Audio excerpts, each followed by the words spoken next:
Now, in recent weeks and days, Sudan and South Sudan have waged cross-border skirmishes in a bid to control the oil fields along their shared border.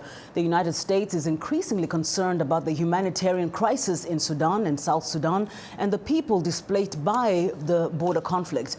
Joining us now to give us the latest insight on several Sudan-South Sudan issues is VOA State Department correspondent Scott Stearns. Hi, Scott. Hello, Demyaki. How are you? Very well. Thank you for joining us today. First, to President Obama's call to the State Department to allocate or release about $26 million worth of humanitarian assistance. Tell us more about that.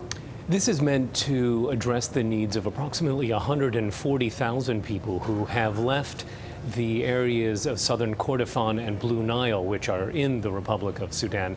They've fled to both South Sudan, Kenya, and Ethiopia as a result of violence, primarily in southern Kordofan, between local militias and the army of the government of Sudan.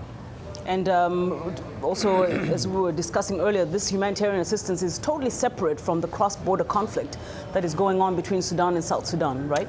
It is. The issues involved in the cross-border violence between Sudan and South Sudan are related to the violence that's going on in southern Kordofan, primarily because the government in Khartoum believes that the new government in Juba is supporting those militants in Blue Nile and southern Kordofan who previously fought along with the SPLA and the SPLM against the government in Khartoum to have some sort of autonomy. But as you know, in the Comprehensive Peace Agreement, the issue of southern Kordofan and Blue Nile was left unresolved, and they remain in the Republic of Sudan proper.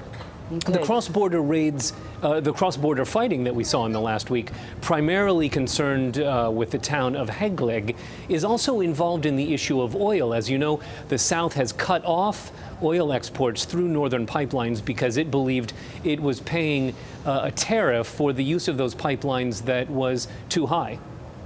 And you know, at least stalling of oil production is really causing a lot of problems and concern all over the place. Tell us a little bit more about some of the strategies that are being considered. Of course, there was supposed to have been a meeting between the presidents, Salva Kiir and Bashir, on Tuesday, which failed to take place. But there is a call for restraint to at least give room for negotiations. What do you know about what is taking place currently? It is, and U.S. officials are optimistic that that meeting that was postponed this week will still happen. They feel that both sides have stepped back from the brink over the issue of Hegleg, and as we know, the military talks resumed in Ethiopia, and as I said, the hope is that there will still be this heads of state meeting in Juba. The oil issue centers primarily on who will pay how much reparation to the North over its loss of access to these oil fields with the creation of the new independent South Sudan. The idea is to divide that payment into three, that South Sudan would pay about a third of those reparations to the North. The North would absorb about a third of what it would lost, and the international community will kick in the remaining third.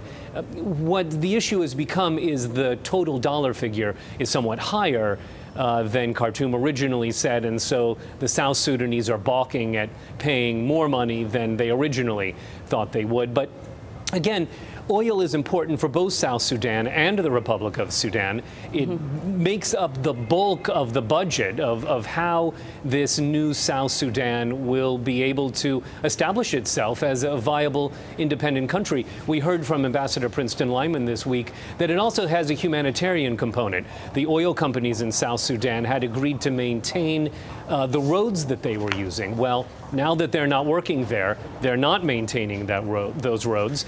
Those roads will degrade during the rainy season, and that will make it harder to deliver humanitarian assistance. Well, a discussion that is surely going to take a lot of time to weather out. Thank you so much, Scott. That's VOA Scott Stearns reporting from the State Department.